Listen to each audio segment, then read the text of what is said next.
Okay, great. Thank you. 1 year ago today, we got the heartbreaking news that our friend, mentor, and founding board chairman of the Innocence Project of Florida, Sandy Dallenberg, suddenly passed away at the age of 85. And of course, this was devastating news for so many, and especially us here at IPF, given Sandy's integral role in the creation and growth of our project. And there were memorials and op-eds and awards given out in his name, and all were opportunities to learn about his life contributions to Florida and our legal community. And we didn't want to let the anniversary of his passing go without slowing down and making some time to talk about what Sandy meant to us personally and what he meant to the causes of justice that he pursued. And today on Inside Innocence, we have multiple panelists, all with different perspectives and relationships with Sandy. Today, we'll hear from former president of the American Bar Association and now mostly retired lawyer, Martha Barnett.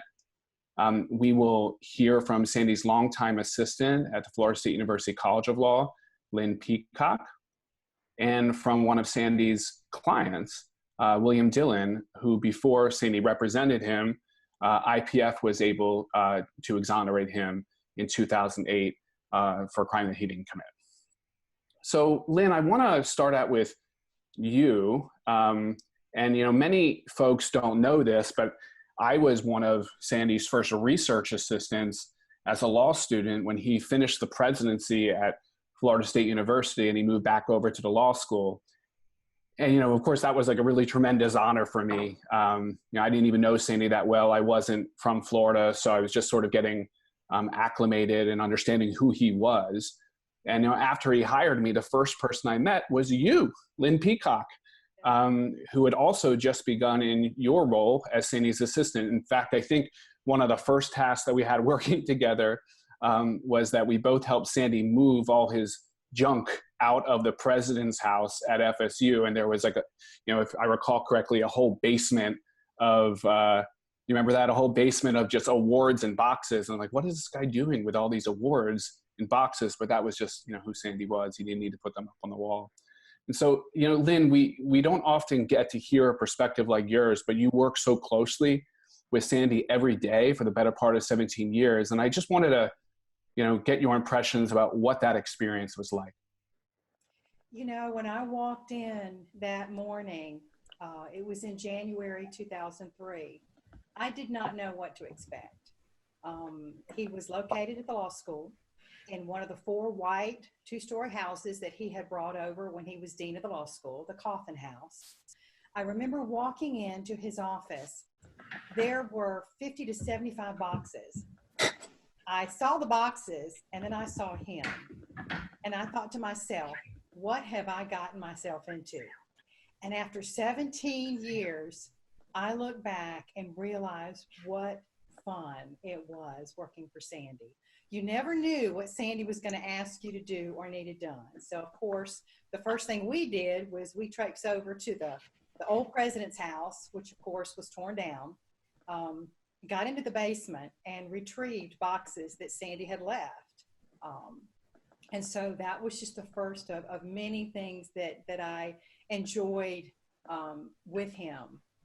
Like you said, the plaques, the awards, his office was full of memorabilia. And I think when people walked in, it was like walking into history with Sandy. There were pictures, plaques. The most precious thing to him, I think, though, was his Emmy. But also in that office, he and Patsy had married back when he was leaving the deanship. And they were married in front of the fireplace. And that was, I think that made that house and that office very special to him. So there was never a dull moment working for Sandy Dallenberg. You never knew what would happen in a day's time or who would walk through the door wanting to see him. We had so many wonderful guests that would come in and guests and students. And that door was open for anyone. And people felt very comfortable coming in, and Sandy greeted them, anybody, like they were a friend. So it was. And Lynn, You had mentioned that there wasn't a dull moment. My sort of impression of Sandy is always that he was completely indefatigable. He was someone who, even upright until his passing, even when he was sick and recovering, he never slowed down. And I want to understand from you, like, what it was like to work at that kind of pace for someone who was a big thinker and always looking to put those thoughts into action. Well, I had been away from Tallahassee and Florida State for about 20 years. So when I got back, I I just had to become familiar with people, with the university, and with Sandy. So I just jumped in. And I will say, I've never worked so hard, but I also, the work we did was so rewarding that you didn't mind it. And you saw how hard Sandy worked, and you wanted to work just that hard for him, and you wanted to see it happen. So whatever Sandy put his mind to, Sandy did. And he worked constantly. He was constantly reading, keeping up with events, especially with his teaching. Remember, he was also teaching classes at the law school. He would teach at least 2 classes per semester. And he kept up with current events. He always knew what was going on. And I think that made him so vibrant in his teaching. Lynn, shortly after you started, the Innocence Project of Florida was formed, and we incidentally had our first office space on the landing on the top floor of the Coffin House, right up the stairs from where you worked and from where Sandy's office was. And Jenny Greenberg, our first director, and Sheila Meehan, our first staffer, were always working in the building, reviewing hundreds of cases to see whether we could do DNA testing. And then you had all the law students working on the project also just milling around. And it was a lot of energy in that little bit of space. How important was it for Sandy to have the Innocence Project of Florida close by in his office? I think looking back, that was one of the most interesting times because having Jenny and Sheila and all the students so close, it just energized Sandy. Students energized Sandy, and the Innocence Project was so important to him, and especially when we got involved with Wilton. And so I think that he was so proud to have the Innocence Project there, and then to watch it grow, and then to see you, Seth, how you've become involved and as the director and what's gone on. He was so proud of you and all of the people that were associated with it. And then of course we got to know Wilton, and that was just that was an amazing time too. Yeah, and Lynn's referring to Wilton Dedge, who was exonerated of a Brevard County sexual battery in 2004, one that he didn't commit. He spent 22 years in prison for that crime, which he didn't commit. We'll get back to him in a bit. Martha, I wanted to move to you. After Sandy passed away, I think one of the things that I found most interesting in hearing so many of the stories about him is that he was, an incredibly multifaceted person. And while, for me at the Innocence Project of Florida, he always made us feel like we were a huge part of his life. In truth, we were just one slice of many parts of his life. And I know that you were close to Sandy, with both of you being leaders in the legal community in Tallahassee and in Florida and nationally. And I was hoping that you could give folks a window into your relationship with Sandy and what he meant to you. Well, I remember the first time I met Sandy. I was a young lawyer, was at a Florida media law conference. And I'd been taken to that conference by my mentor and the lawyer at the law firm that I'd been privileged to work with, Chesterfield Smith. And I was the only lawyer at Holland and Knight, female lawyer at Holland and Knight at the time. And Chesterfield, being gregarious and knowing everybody, was introducing me around the crowd at the media law conference. And he said, you must meet my dear, dear friend, Sandy Dallenberg. Sandy then was in private practice, and he was squiring around a young woman lawyer who was the first woman lawyer at Steele, Hector, and Davis. a woman by the name of Patricia Seitz. So that day, I learned several things about Sandy. One, his absolute devotion to freedom of the press and First Amendment, his commitment to transparency, the fact that he was a bridge not only to an area of the law that I found to be interesting, but to a lifetime friend in Patricia Seitz, who went on to be the first woman president of the Florida Bar, and she is now a celebrated and retired senior judge and federal district judge.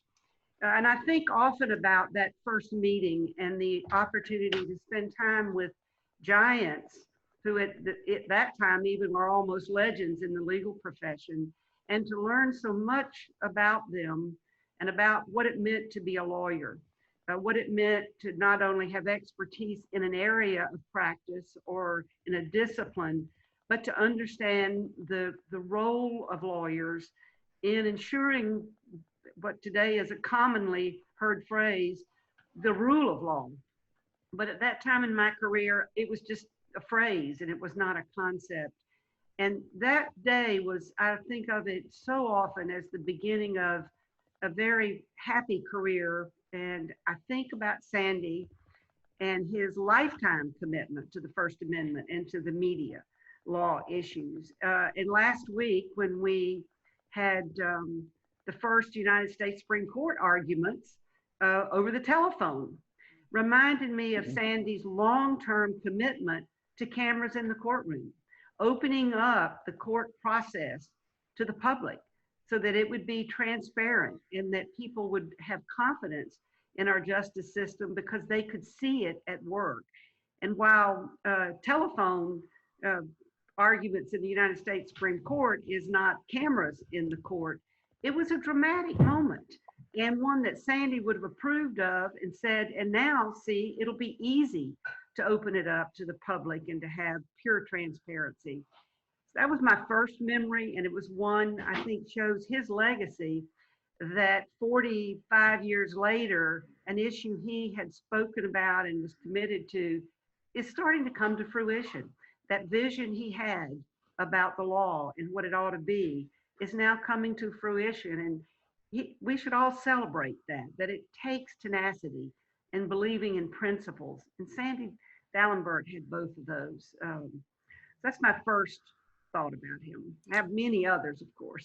It's funny you say that, Martha, because when I was a law student working at the first iteration of the Innocence Project of Florida, I have one of my earliest vivid memories of Sandy is sitting at the big long table in the Coffin House, and I was reading a trial transcript from a 1979 case out of Miami. Guy eventually got exonerated, and I'm reading this, and the prosecutor in the case, the trial prosecutor, is Janet Reno.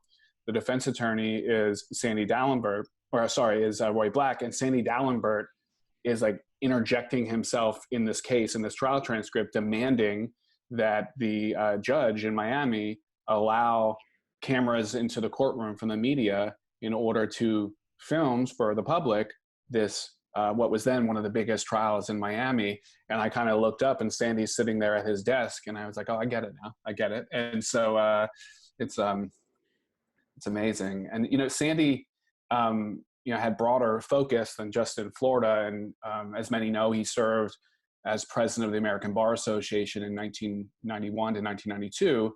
And you came after him, and you also served as president of the ABA about a decade later.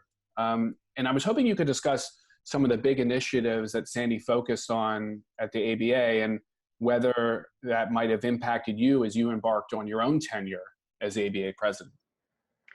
Well, I was privileged to know Sandy for every day of my legal career, and I would not have become president of the American Bar Association but for the role model he was, but mainly because he made sure to bring people along with him, whether it was at the law school or in the law firm or in the bar work. Sandy was always looking out for the next person to step in and step up to the plate, whether it was on an issue he cared about or whether it was in a leadership role, which he felt was so important to help young women, young men, young African Americans, young immigrants have opportunities within the profession. It was in his DNA. I think it was so much a part of him, he probably didn't have to think about it very much. So I look to my tenure as walking down a path that people like Sandy and Chesterfield Smith paved for me. Sandy became president at an historic time in the global history of the world, and that was when the Berlin Wall fell. And it was in the 90s, 1990s. Sandy had the vision along with other lawyers, but he also was the incoming president of the ABA, so he had the platform and the bully pulpit to use to take that moment in history and ask the question, what can lawyers do? What can lawyers do volunteering their time and talent to help these countries who are emerging from the Cold War and from many of them totalitarian governments? What can we do to help them reignite the passion for democracy and to provide technical assistance to them as they emerge into a new free day? And out of that vision and that passion for justice and the rule of law came a program that is known and revered as the Central Eastern European Law Initiative, or CELI. CELI is now celebrating this year its 30th anniversary. Time goes by pretty fast because Right. that's such a current issue. But that was his vision. That was his idea. And as he often did with an idea, he reached out to others, and before you knew it, it was your vision and your passion and your commitment. And there are literally thousands of lawyers in America that found their passion in these international law programs providing pro bono legal services around the world. There are also thousands of lawyers in these countries who will credit Sandy Dallenberg and CELI with the beginning of democratic institutions. That legacy has never been more important than it is today in our world, where we're facing enormous global tensions and challenges, and where the rule of law is being questioned at home and abroad in ways that I thought we'd already answered those questions decades ago. And I didn't think we had to refight that fight, and yet we do. And it is the vision, but also the lessons and the pathway towards ensuring First Amendment, the rule of law, the right of people to a fair trial, to an independent justice. Those principles, values that Sandy embraced throughout his entire career, that gave rise to an international program now called the Rule of Law, are critical to addressing similar challenges today. So while he may not be with us, his legacy continues to guide us in areas that have lasting significance. That one is one of his most, I believe, important achievements, and he was recognized with the American Bar Association ABA Medal for the outstanding contribution to justice that reflected. Thank you. Bill, I want to turn to you. And, you know, it's always a lot of fellow lawyers who are relaying stories about Sandy, but he had an entire career of helping clients, particularly pro bono clients. And I often think of his former client, Jose Godinez Semperio, who Lynn knows so well, who was brought to this country from Mexico by his parents at the age of 9. And he earned a college degree and a law degree. He passed the bar exam. But initially, he couldn't obtain admission to the bar because he was an undocumented immigrant. And Sandy took on his case and eventually overturned that decision and achieved Jose's bar admission. And then he went and became a lawyer working for other individuals who are toiling within the immigration system. So he paid that forward. And when Sandy saw an injustice, he would step in the breach to make it right. And he did this for two of our clients to help them get compensated. The first, as Lynn mentioned before, was Wilton Dedge. And of course, you, Bill, were the second. And so I'm really thrilled that you're here with us today from your home in California. Bill, it's been 12 years now. We were just talking before this. I can't believe it's 12 years since we walked you out of the Brevard County Jail on that beautiful fall night in 2008, after you had spent over 27 years in prison for a crime you didn't commit. But when you walked out, the fight wasn't over. And after we got you out, you had a snag that prevented you from getting automatically compensated. So we had to file a bill in the legislature to get you compensated. And of course, who stepped in the breach for you to represent you? Sandy Dallenberg. He got Guy Spearman, the wonderful lobbyist, involved. And I want to know from you, what it was like to know that you had Sandy Dallenberg willing to take on this fight on behalf of you so you can get compensated for this terrible miscarriage of justice that happened to you. In the beginning, when I first met Sandy, I did not know who Sandy was in any way, shape, or form, but the character that I saw in front of me was amazing. I knew Sandy just by breathing. He was a scholar. And in this point in the time in the world, I didn't trust very many people at this point. The whole world, to me, had just, everybody was talking one way or another, and I just didn't believe a lot of things. Sandy had this beautiful way of calming you. He had such an intelligence that it talked to your soul. It was sort of calming you and saying, it's going to be okay. I always think of it when the loss of Sandy is that I was just a flicker in a great man's life. And I so appreciate that he took the time to help me step up in the world. And, for me, he was a man that was in a fast pace teaching the world certain things, and he was leaving seeds everywhere. And that's what Sandy was. He was a planter. He was a scholar and a planter. He planted seeds all over the place for people to take. Look at you, every one of you that's on this screen, he planted seeds with. And he planted seeds with thousands and thousands more people. That's what Sandy's job was. And he was just a great soul for helping me and for helping the many people. And I wouldn't have gotten it done without Sandy Dallenberg. It wouldn't have happened. I always say that.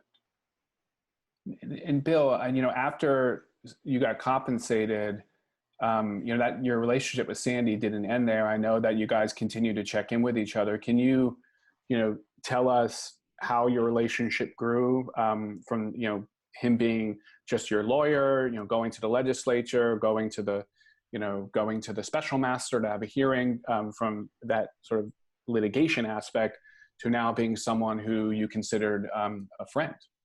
Anytime that I had a question about something, my first thought was to call Sandy and talk with Sandy. Without a doubt, it went on and on. He was definitely a voice in the dark for me. Anytime that, because I was at those were early stages, in that first 9 or 10 years, I was very, very vulnerable to just everything. It just didn't seem like everything, but I trusted Sandy so greatly that, his wisdom meant a lot to me. And his friendship was more because he wasn't just a businessman. He was a friend. He was somebody that actually cared. And he didn't try hard to do it. It just happened. He didn't try real hard. It wasn't like I'm trying real hard to show you that I'm your friend. He was just calming. And it's incredible. It's incredible. He was a great man. He was a great man, and I'm glad to be part of that flicker. Thanks. And Lynn, I wanted to move back to you. You had mentioned before about the students in Sandy's life. And one thing that was just really important to me to have the catharsis and to cope with the fact that Sandy had passed away was when you convened sort of a gathering of all his former research assistants. And, we sat around the table in the Coffin House, had lunch and told stories. And it was an entire generation of students, 20 years of students, all of whom that had worked so closely with Sandy and worked so closely with you, Lynn. And of course, Sandy was still teaching right up until he passed. So I wanted to understand from your perspective the importance of Sandy's relationship with these students, both the ones that are his research assistants as well as the students that he was teaching all those times in his classes. When he started teaching at the law school, he would teach classes in the large lecture halls. And after several years, I think he realized that he wanted smaller classes and he wanted to teach certain classes. And so he started teaching every semester, fall and spring, Florida constitutional law, which was very close to Sandy's heart, the Constitution, and also an international human rights course. He wanted a smaller class setting. So we came up with the idea of having the class in our conference room. And we could sit about 18 to 20 students.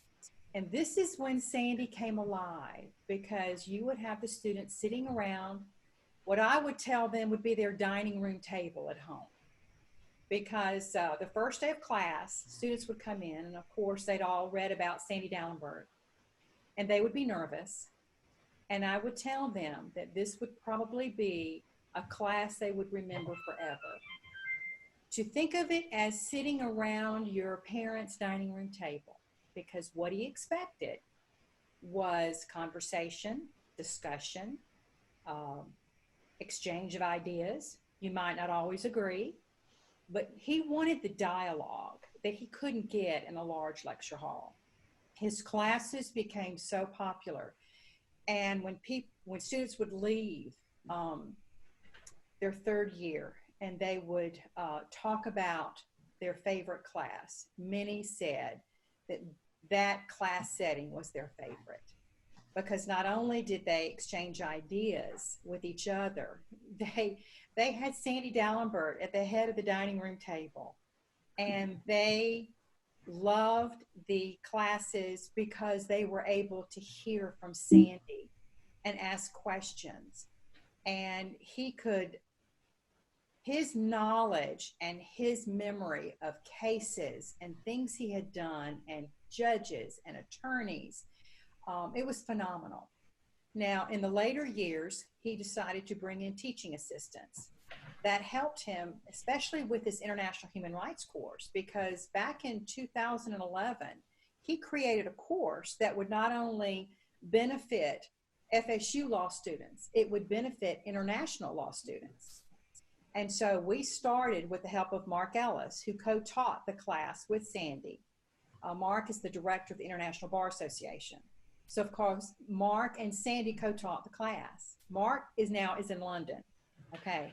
So there were times Mark would fly in and teach, or we would video conference. So everyone is using Zoom now. Right. So we started using video conferencing and Zoom years ago, because what we would do, if the class would be in the conference room, we would video conference in international students from all over the world. We could have as many as 18 to 20 international students. And of course, we would use Zoom, and there they would be up on the screen. And Sandy would teach not only FSU law students, but also international law students. And just the interaction between the two was an amazing, amazing class, because it brought in that international feel to human rights. So that was a very popular class, along with his Florida constitutional law course. And I will say there were many students who came out of the Florida bar exam after taking the exam and would say to FSU staff who were there, I am so glad I took Florida constitutional law from Sandy, because there was a question on the bar exam, Right. and I knew it. So and Lynn, not the least of which is like he, helped redraft the Constitution many years prior. So if the bar exam aside, learning from someone who was at the forefront of these issues, you don't always get that when you're going through school. And I know that for me personally, as a student, having Sandy be someone who was a teacher and a mentor helped guide me, on my trajectory. So, I mean, it was so important. And, Martha, I want to turn to you, and maybe this isn't completely true, but it does feel to me like everyone who's ever met Sandy liked him tremendously. I'm sure there were some people who didn't like him, but I can't find them. I was hoping you could help us understand from your perspective, a little bit about Sandy's unique ability to connect with people, whether they agreed with him or not.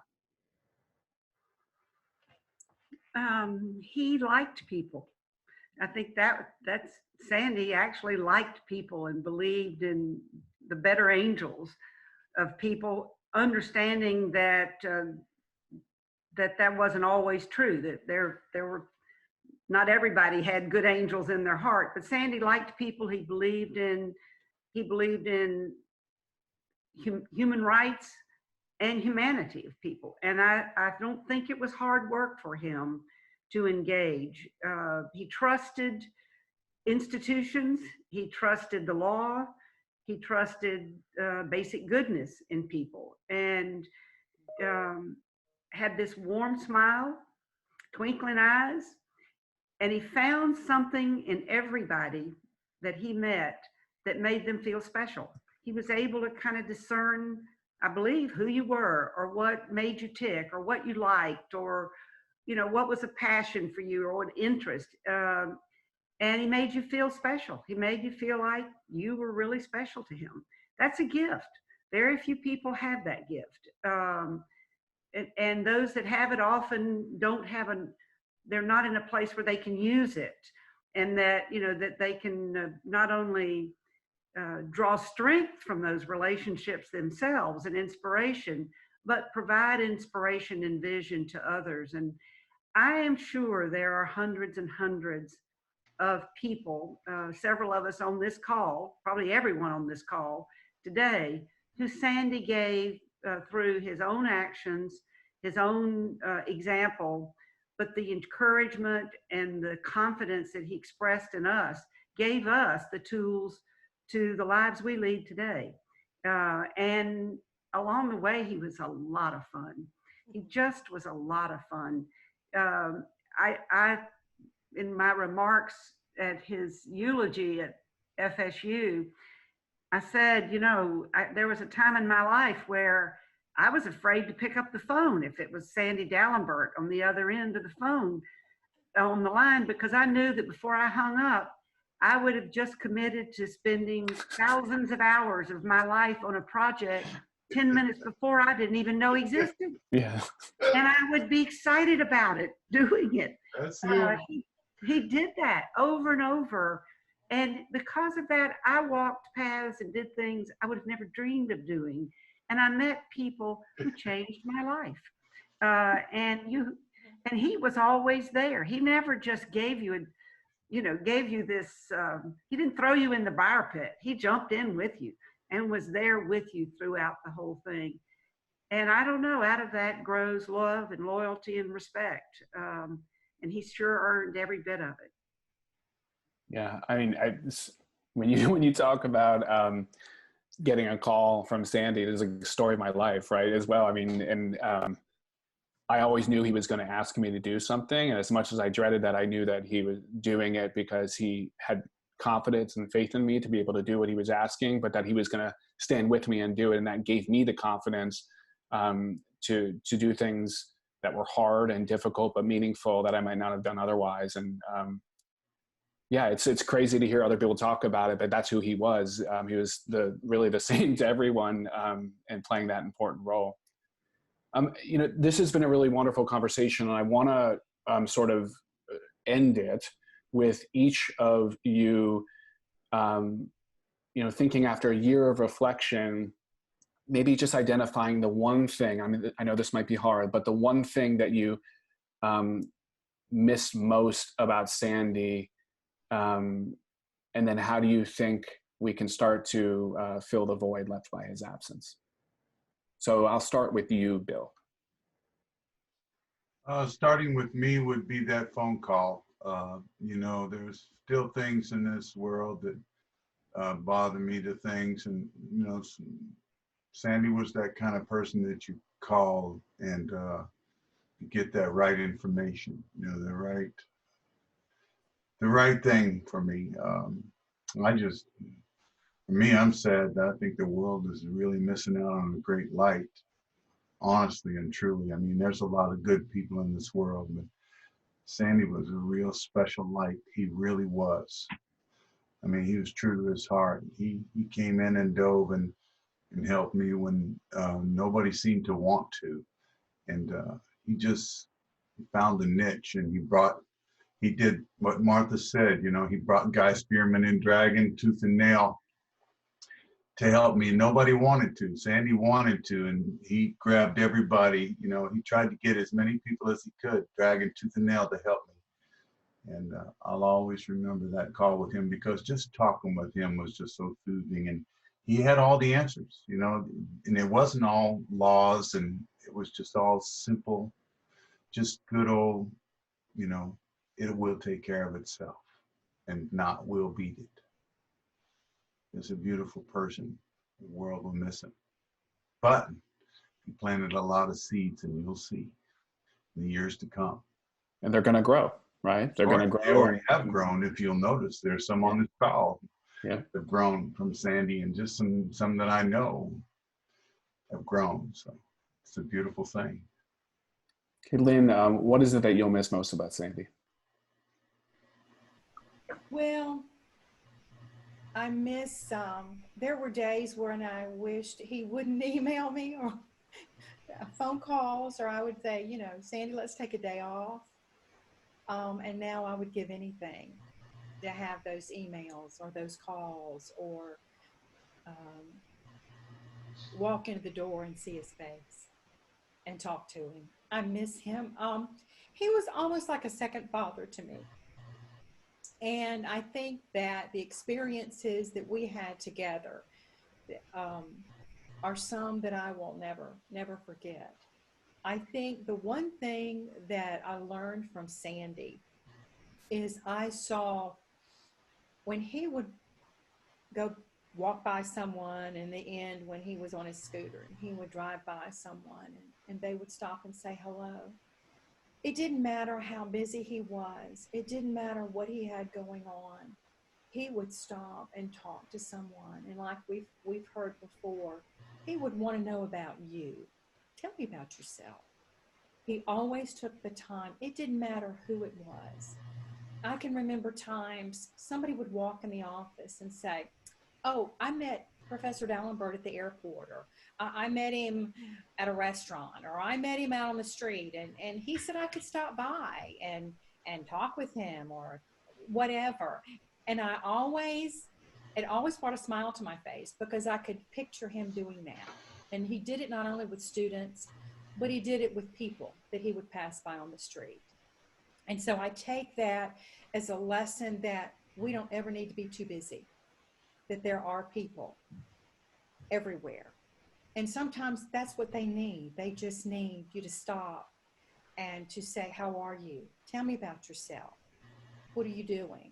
And that is the legacy that Sandy left, is that everyone and anyone could stop, and Sandy would take the time to be with you.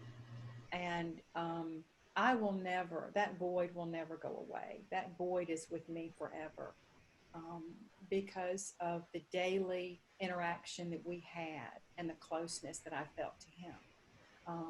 And when I need to, I just go to the law school and I go sit by a statue and we talk. And that gives me a lot of comfort to be there with him.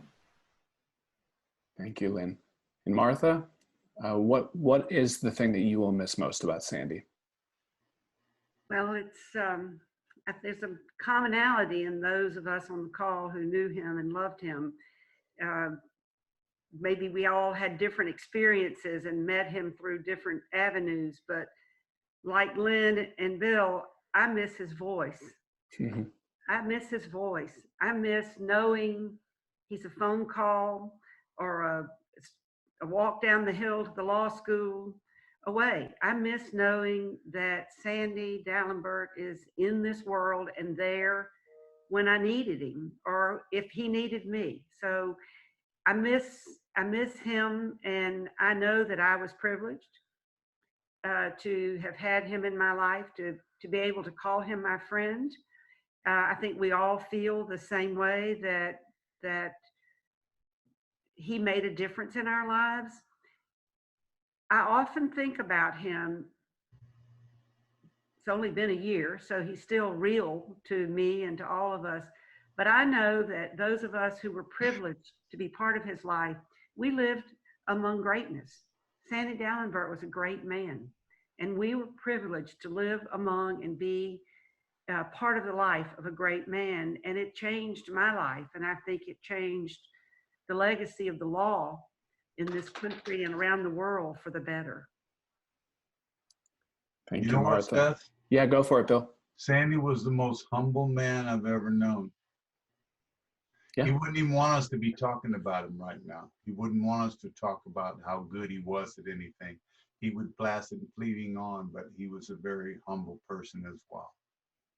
Yeah, but it's important to have these conversations because we always need to remember the people who are important to us in our lives. And I think about Sandy's impact on me. I would not be the person, the lawyer that I am today. I would not head the Innocence Project of Florida. I would not have gone and worked at the ABA when I lived in DC for a little bit, had it not been for Sandy's guidance and mentorship. And I think, more than the emails or calls when we won a big case or exonerated someone, those were important. But the thing that was most important for me was the calls that I got when I lost a case, when I failed.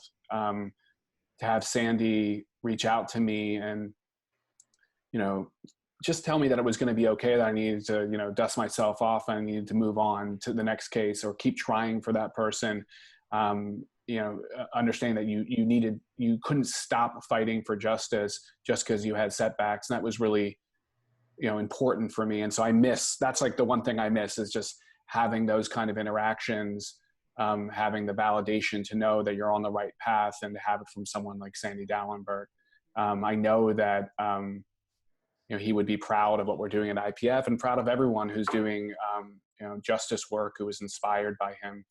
And I think, in terms of us moving forward, the best way that we can honor his memory is by fighting tirelessly for those who are vulnerable, and working really hard to eradicate systems that perpetuate injustice. I know that's what he did in his life, and it's what he'd want for us to continue to do as we grow from seeds to seedlings to full-fledged plants, to use your metaphor, Bill, fighting for justice.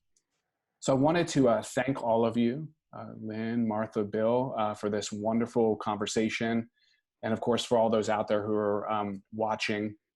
I really enjoyed this, and so thank you guys very much. And I want to turn it back to Kelly to take us home and to introduce our next programs in our Inside Innocence series. So thanks so much, guys. I appreciate it.